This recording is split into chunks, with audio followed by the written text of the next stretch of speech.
ba ang policy natin ngayon? Tinanong mo na sa akin kanina yan, sir. Sinagot na kita dyan. Oo, di ba? Pag-attended lang. Isa lang ang driver mo kasi kanina. Oo. Actually, hindi ko nga natikitan yun. Titikitan ko dapat pumasok agad dun. Isa lang. Kasi napapasok nga lahat. Ito, unattended. Ito na. Hindi, paano naman kung papahada pa lang kami, naka-standby to dito? Ano po? Kung nakapahada pa lang, tapos naka-standby pa pumasok. Ang sitwasyon kasi kanina, Oo. dalawang sasakyan, isa lang ang driver. Tsaka wala pa naman yata 5 minutes crossing nga sa pagdating. Saka yung 5 minutes yan, two-way zone to. Pagka sa two-way zone siya, pagdating ng operation, clearing operation, to kagad. Wala nang 5 minutes yan. Two-way zone niya sir.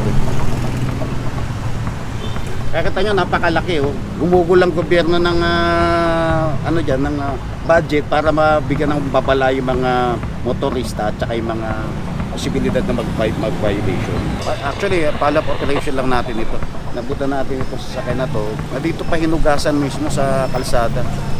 Kaya ito, magpas tayo sa 5 minutes grace period na binibigay natin sa humanitarian. Kaya mag-sign na tayo, ito. Kung hindi tayo umalis dito, maaari. Hanggang ngayon, nandito pa to dahil dito pa hinugasan, no? Purong.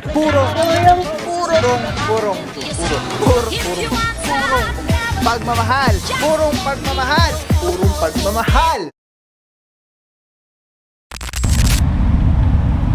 What is up guys? Pao here, purong pagmamahal. TPMD, Tikasi Pagaling, Sir Dexter Cadenas. Also for today, Officer Francisco, together with Officers Alvario and Officer Tianyo. Puro, Lungsod Quezon at Buting Mayor na Mayor Joy Belmonte, Vice Mayor Gian Soto. Tuloy-tuloy ang paglilinis at pagsasaayos ng mga kalsada ng Quezon City. Puro araw natin, Wednesday, January 10, 2024. Yes, clearing operations regarding legally parked vehicles and obstructions. Puro currently dito tayo sa EDSA. Tapos liko tayo ng I think Panay Avenue. Hindi pa natin alam kung saan ang target location natin today, pero antabay lang po. Alright, we'll be taking Panay Avenue. And then from here, let's see.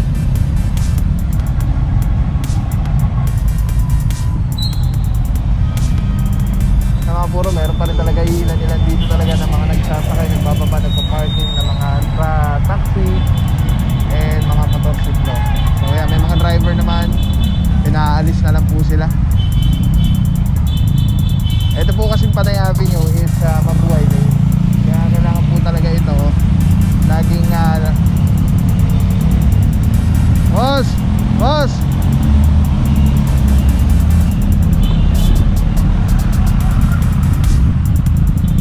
kailangan po talaga itong Panay Avenue ay laging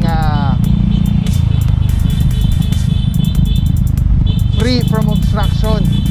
Kaya mga puro, kita nyo no, alam na nila, nandito na yung team, nagbubusina tayo, nag-aalisa na po sila.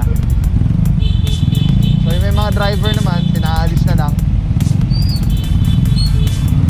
Pero pag walang driver po yan, possible friend po, matikitan po sila tulad yan, ni tatay yan. Pero i-consider na yan kasi andyan naman siya. Pero pag ano, wala ka sa manibela, considered as unattended na rin yan eh.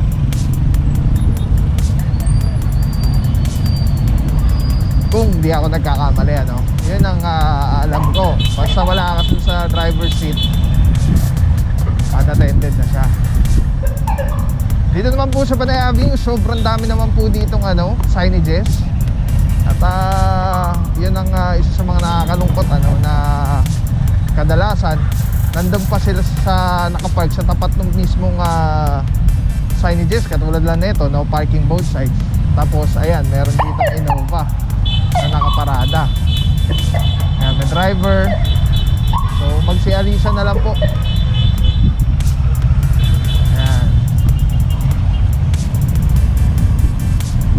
Alright, kasama natin mga puro dito, Officer Alvario, Officer De La Rama, Officer Batilio, Di Guzman. Nandiyan din si Officer Santa Cruz. Tianyo, Francisco, Parama, and Officer Valencia. Ayan. Sino pa ba? May nakalimutan pa ba tayo? Ayan, mamaya alamin natin kumpletong rosters ng tropa ng TPMD. Puro pumasok tayo ng Quezon Ave to eh. Alright, tatawid tayo. Ayun, Scout Albano.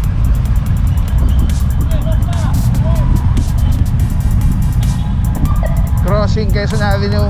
Oh, by the way, mga puro, kasama rin natin ang tropa ng MMDA Seated 1. Hindi ko lang alam kung sino IC natin ngayon sa MMDA Seated 1.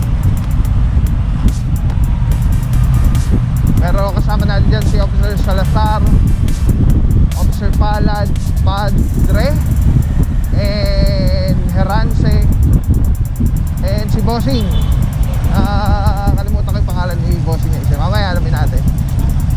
Puro tagus neto ay West Avenue. Mukhang West Avenue na naman yata ang ano natin ang target area. Well, let's see. Kasi nga po, di ba, may ginagawa doon na road widening. Dahil nga, I'm not sure pero ito yung nakalap nating mga nagbabagong balita. Baka gawing siya, pay parking yung sides ng West Avenue instead na dati free parking. Kasi nga po, nagkakaroon ng problema doon sa free parking. Ang nangyayari, ginagawang exclusive parking ng mga establishment kung sino yung kaninong tapat yung free parking space. So ngayon, para walang away, gagawin siyang pay parking para first come first serve, diba? At the same time, maganda rin yun, at least makikinabang ang city, diba? So yun, syempre open pa rin always lagi dyan ang bangketa. And always people first. Ayan, bubungad sa atin mga puro. May sabi nyo na po tayo. Ayan yung mga ginagawa. I'm not sure lang kung dito na tayo. Pero kung hindi, malamang mag-bugaw-bugaw muna. Paalisin muna. Ayan may mga nakapark. Mukhang hindi pa tayo dito. Mukhang hindi pa dito ang target area natin. Dito po kasi sa Quezon Avenue, ang bangketa po dyan nasa loob. Ayan, katulad yan, nasa loob yan. So okay yan sila, nakapark sila sa gutter. Kasi yan po yung free parking space talaga. So dahil nga pag may establishment, ginagawang exclusive yung harapan, para siguro, hindi ko alam para siguro masolusyonan yung problema ng mga reklamo ng mga ibang hindi makapag-park dahil nga ginagawang exclusive, gagawin ng pay parking para for everybody as first come first serve. Siyempre ang problema kasi dun sa ginagawang exclusive yung parkingan na supposedly free parking space for everyone is ginagawang overnight parking. Nagiging na nila, parang garahe. Nagawa na nila sariling parking space nila yung tapat nila. Kaya yun ang nagiging issue, ang problema. Alright mga puro, Baler Street. At yes, ano pa rin po ito, Mabuhay Lane. So antabay lang po. Let's go guys. Puro pagmahal para sa lahat.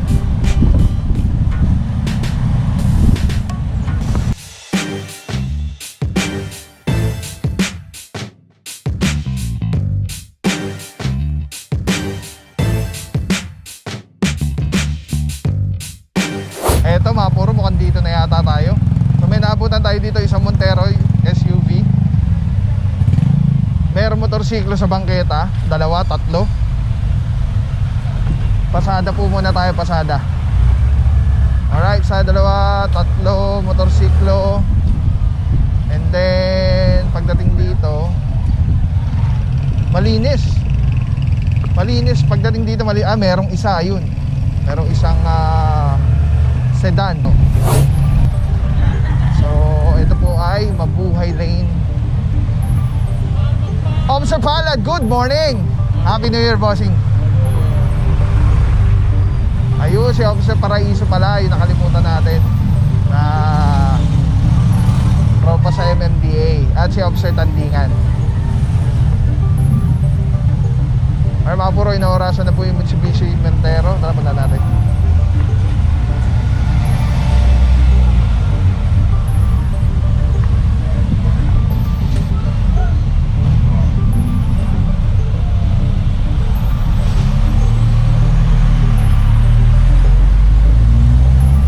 Dito naman may driver na po. Yung isang Montero na itim, titikita na lang po yan. Tapos dito naman, ito na yata yung driver.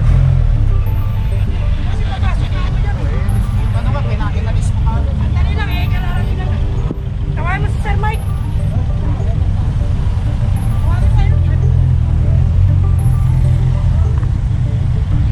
Puro press lang muna tayo na maayos na maayos. Ay, dito tayo kay Officer Erance.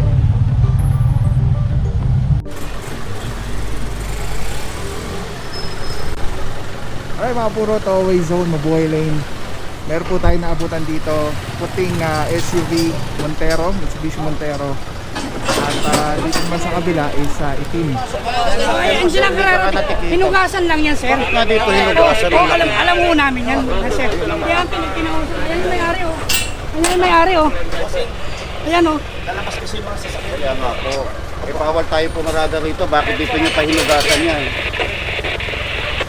Kung hindi kami dumating, Mari, hindi nyo pa alisin yung dito.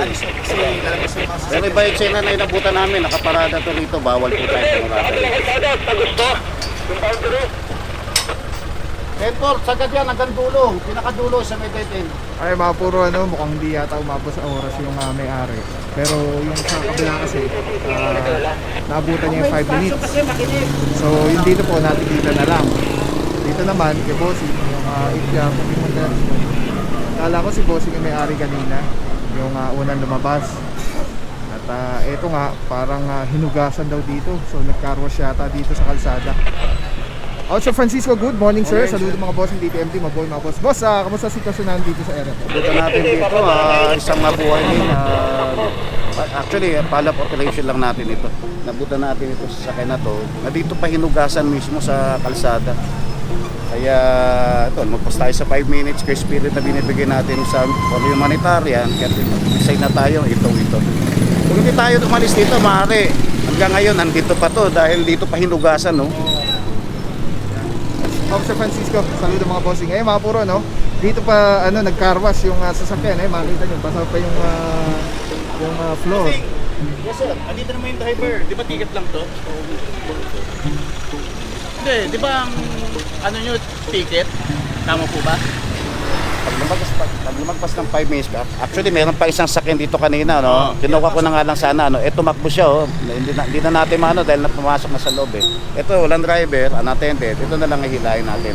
Ay, hindi ba ang ano nyo 5 minutes grace period daw. Actually, sa Mabuhay, sir, wala tayong 5 minutes grace period dahil ito, tuktok, laki.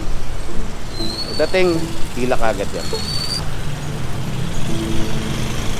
Yan mga puro na na-explain ni Officer Francisco. Tulad niya, no? Tow-away zone, meaning ito tow yung inisakyan. Pero kahit na tow-away zone nga po ito at Mabuhay Lane, binigyan pa rin natin siya ng consideration na 5 minuto para antayin yung driver. So unfortunately, mukhang lumagpas na siya sa 5 minuto, kaya ito po, natow po yung kanyang sasakyan.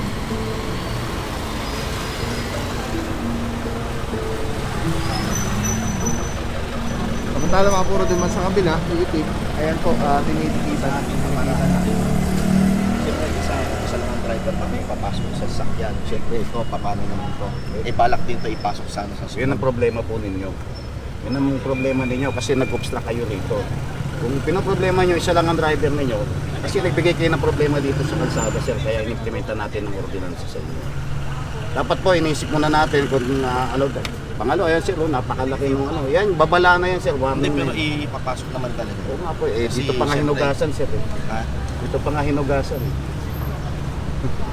Kaya pa sir, kung may mali, maaari naman kayo mag-complain sir. Di ba ang policy natin Tinanong mo na sa akin kanina yan sir, sinagot na kita dyan. Oo, di ba?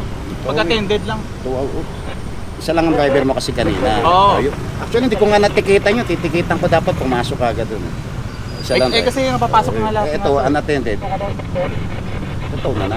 Hindi, paano naman kung papahada pa lang kami, naka-standby to dito? Ano po? Kung nakapahada pa lang, tapos naka-standby, pa pumasok. Ang sitwasyon kasi kanina, Oo. dalawang sasakyan, isa lang ang driver. Tsaka wala pa naman yata 5 minutes bossing nga kapagdating. Saka yung 5 minutes yan, two-way zone pa lang. Pagka sa two-way zone siya, pagdating ng operation, clearing operation, to kagad yan. Wala nang 5 minutes yan. Two-way zone niya sir. Kaya kita nyo, napakalaki oh. Gumugol ang gobyerno ng ano dyan, ng budget para mabigyan ng babala yung mga motorista at saka yung mga posibilidad na mag-violation. Kaya mo lang, paano lang. Kaya na lang. Magkano yan bossing? Okay, kaya mga puro, no? Inaalam lang nila bossing yung apprehension at klaro naman at cooperating naman sila sir. At ito nga, sitwasyon kasi natin dito is hindi siya yung parang kararating lang or katulad na sinasabi ni bossing na i-ready na para ipasok. Dahil nga ito nugasan pa ito oh. Nag-car wash dito. Ibig sabihin dito to matagal. Kasi hindi naman 30 minutes na mag-car wash, lalo SUV po Okay. Ano po ito? Pansin ko nagbibideo ka eh. Apo. Papusong ba yan? Apo. Pati pag mamukha namin? Hindi po. Sikahotin mo lang ah. Apo. So ayan, si Sir yung nagsasabi na na papapasok na nga sana yung yung kanyang sasakyan. Kaya lang ang sitwasyon nga natin dito makita niyo pasapa yung floor dahil marke na pinarwas yata ito hinugasan yung sasakyan. Right, so yan mga puro, sama na lang po yata si na boss at diretso na po ito Tumana Marikina. Para po sa mga nagtatanong kung magkano ba yung babayaran, ito po yung towing rates. First light vehicle for 1,500 kilograms below 1.5 first 4 kilometers. Boss, ito ba heavy ba to o medium pagka SUV? Medium o heavy? Medium. Pag heavy, mga pick-up ganun, mga close van. Ayan mga puro medium vehicle. Ito siya. 2.5 first 4 kilometers. Tapos an additional of 200 every succeeding kilometers after the kilometers from reference point. So parang taxi siya. Nagdadagdag every kilometer. Tapos plus 200 ng plus 200. Alright mga puro, tuloy lang po tayo.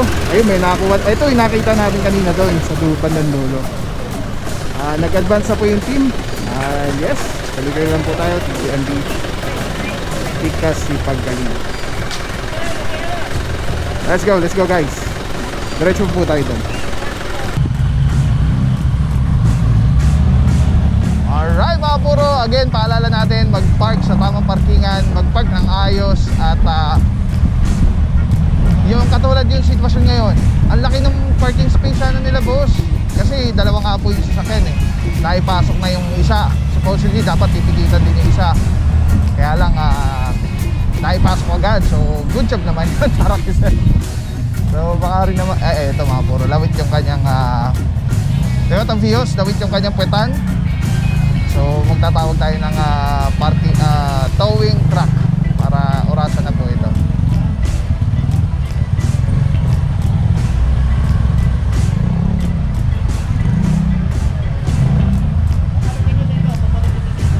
Ayan na, may radyo na si Officer Francisco ng isang tow truck.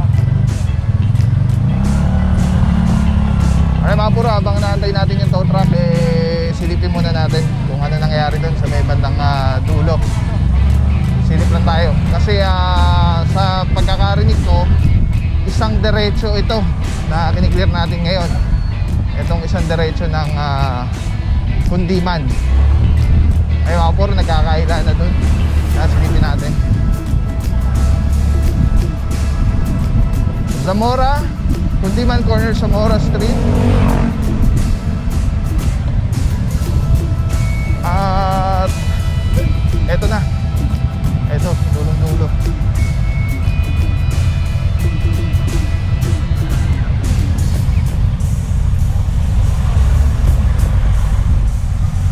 Uy, marami. Puro dami dito. Del Monte Avenue. Kundiman corner Del Monte Avenue. Oh man, ano na to? Siksikan na din eh. At,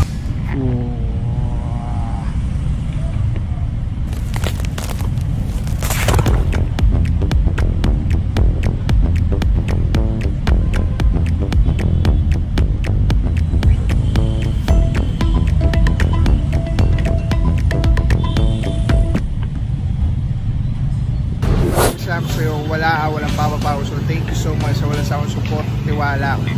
Wala akong masabi kundi thank you so much. Thank you sa Panginoon at ingat kayo palagi. Again, kung wala akong papapaw. So thank you so much. God bless you. Purong pagmamahal. Thank you so much. God bless.